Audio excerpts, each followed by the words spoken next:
Europe 1, on va se gêner. Le livre de la semaine. Histoire du pied et autres fantaisies. C'est le dernier Le Clésio, arrivé chez Gallimard. Quelques nouvelles signées Le Clésio. Isabelle Motro, Yann Moix et Christine Bravo l'ont lu pour nous. Alors commençons par Christine. Oh là là, elle a l'air... ça vous a pas plu? Oh non, alors dis donc, ouais. vraiment, j'aime bien Le Clésio. Enfin, j'ai bien aimé un bouquin qu'il a écrit, en fait, un seul. Je crois que j'en ai aimé qu'un seul. Le rêve mexicain, qui est vraiment un bon bouquin, mais qui est pas un roman, qui a une explication de pourquoi les Mexicains sont comme ça. Et puis bon, ça me touchait un petit peu de près. Alors, Histoire du pied, je n'ai absolument rien vu.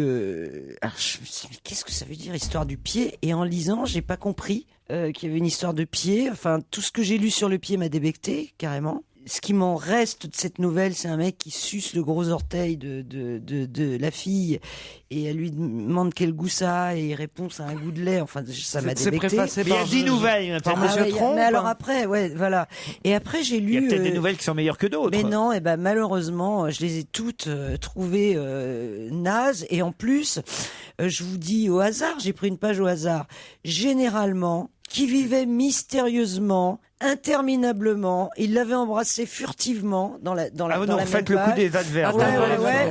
Et alors, mais c'est incroyable. C'est les pas grave, répétitions. Yann Moix. Non. Peggy disait, il faut dire véritablement la vérité vraie, il faut dire tristement la vérité triste, il faut dire lamentablement la vérité lamentable, il faut dire violemment la vérité. C'est pas grave les adverbes, c'est pas un critère. Elle a touché les muscles de ses bras, tu es très musclé, c'est incroyable. Il l'a pénétré avec son sexe bandé, elle a poussé un petit cri de douleur, elle a senti une onde de douleur. Elle sentait contre elle les muscles durcis. C'est-à-dire que dans la même phrase, t'as 4 fois muscle, 3 fois douleur.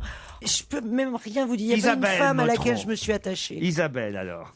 Oui, alors moi je partage l'avis de Christine. Moi, je n'aime pas du tout la façon dont Le Clésio écrit. Il a une espèce de simplicité qui, en fait, n'en est sans doute pas une, et qui moi me laisse un peu froide, quoi. Et alors j'ai quand même été touchée par quelques-unes des nouvelles parce qu'il y a quand même une chose qui sait décrire, si en tout cas le style me plaît pas, en tout cas la description m'a plu, c'est souvent ce qui touche aux migrants, aux émigrés, à ces gens qui sont comme ça, qui essaient de fuir leurs conditions. Et puis il y a une autre chose quand même que j'ai trouvé pas Quel mal. rapport avec le pied?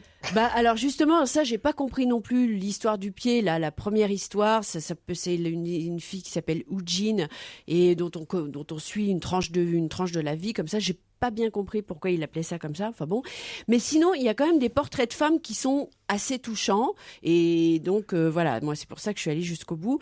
Mais j'avoue que c'est surtout les histoires qui m'ont plu, les histoires de gens, les aventures qu'on peut suivre comme ça au hasard. Par exemple, il y a un jeune couple qui fuit l'île de Gorée et que bon, on va les voir comme ça arriver en Espagne, etc., et suivre leur aventure. Mais sans honnêtement, plus, moi, ça me laisse un peu froide ce Vous style. ne conseillez pas Histoire du pied et autres fantaisies. Et vous, Yann Vous voulez Moix? que je vous résume toute la carrière de Le Clésio? C'est il y a le ciel, le soleil, la mer. Ce n'est que ça. Je crois que c'est un écrivain très très surestimé. C'est Paolo Coelho déguisé en Robert Redford. Comme il est beau, on l'aime. Je crois que c'est un écrivain absolument nul. C'est-à-dire que, à part le procès-verbal en 1962 qu'il a fait, il a bidouillé avec 2-3 copains. C'était des potages, c'était une sorte de rigolade. Et c'était un livre un peu kafkaïen, assez réussi. Pour le reste, il y a eu La Guerre en 1970 qui était pas mal, mais toute l'œuvre de Clésio me tombe des mains. Ça parle que de cailloux. Il y a un côté Francis Cabrel, il y a un côté New Age. Non mais c'est vrai. Et là je me suis forcé. Alors c'est marrant. Il y a un truc très symptomatique, c'est que la page qu'a sélectionnée Christine tout à l'heure, la page 87 pour dire qu'elle était nulle, c'est la seule que j'ai aimée. Ça prouve bien à quel point on est dans la platitude totale, c'est-à-dire que les montagnes et les océans chez Le Clésio ont la même altitude. Quelque chose de vraiment rocailleux. Alors, il s'inspire de Lautréamont et de Faulkner. Alors, Faulkner, non mais il le dit. Mais et d'ailleurs, non mais il le dit dans ses interviews. Je vois pas Lautréamont. Et alors, il est gonflé. Faulkner, Ouais, quand même. Moi, je trouve ça hallucinant. Je connais pas du tout les mecs que tu viens de ça citer, n'a mais rien à je voir. trouve ça hallucinant qu'il Faulkner, c'est devenu. Faulkner, c'est formidable. Tu adorerais, Jean-Marie. Bien sûr, le sûrement. Lautréamont, c'est Faudra complètement que tu me feras dingue penser et, encore à prendre une après-midi pour pas lire un livre. je suis sûr. C'est vraiment ce que j'appelle la littérature New Age, un peu sous cellophane, comme cette musique où il y a une note tous les 10 minutes, ting, ting. c'est minéral, mais à la limite, si on aime les pierres, vaut mieux lire les œuvres de Roger Caillois, qui parlent des minéraux de manière plus profonde.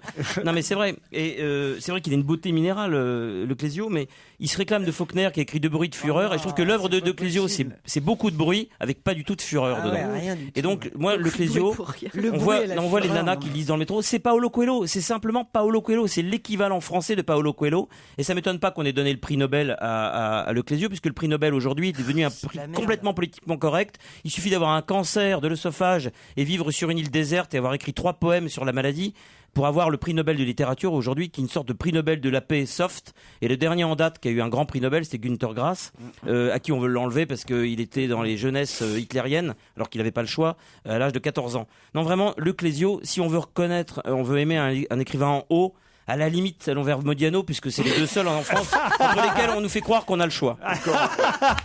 C'était Yann Moix, Histoire du pied et autres fantaisies. Bravo Chez Yann. Gallimard, Parce que ils moi, n'ont je suis- pas aimé, oui.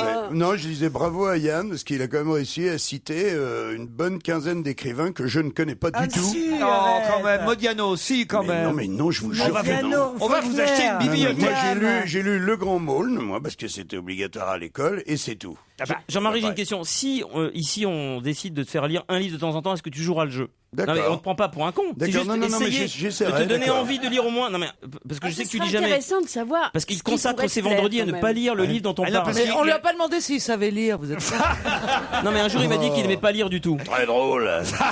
Mais tu as mangé un clown, ou quoi, cet après-midi? Mais c'est rare un auteur, c'est rare quelqu'un qui écrit si bien et qui lit pas. Ah, mais je lis, si, je lis. Ah, d'accord. Je lis quand même, si, bien sûr. Non mais je- c'est du gâchis parce qu'il y a des livres. Moi je connais des livres dont je sais que tu vas Non tu vas les seulement, adorer. Quoi. c'est étonnant parce que vous êtes en plus, vous avez un côté un peu comme Yann Moix. Enfin, Yann Moix, c'est puissance 10 000, mais hypermnésique, c'est-à-dire que vous retenez très facilement, Oui, oui, oui, Jean-Marie. oui. Donc Et c'est- j'ai un excellent lexique. donc hein, c'est je- fort dommage que vous ne lisez. Oui. C'est du gâchis parce qu'il y a des livres. Je sais que Jean-Marie va les adorer. Quoi. Alors Alors, on va faire une liste. Ah ouais. On va faire une liste. Ah et- oui, ben s'il vous plaît. Bah oui, je veux bien et je la filerai à ma fille puisqu'elle a le bac français cette année, ça pourra changer. Dans un instant, l'invité d'honneur.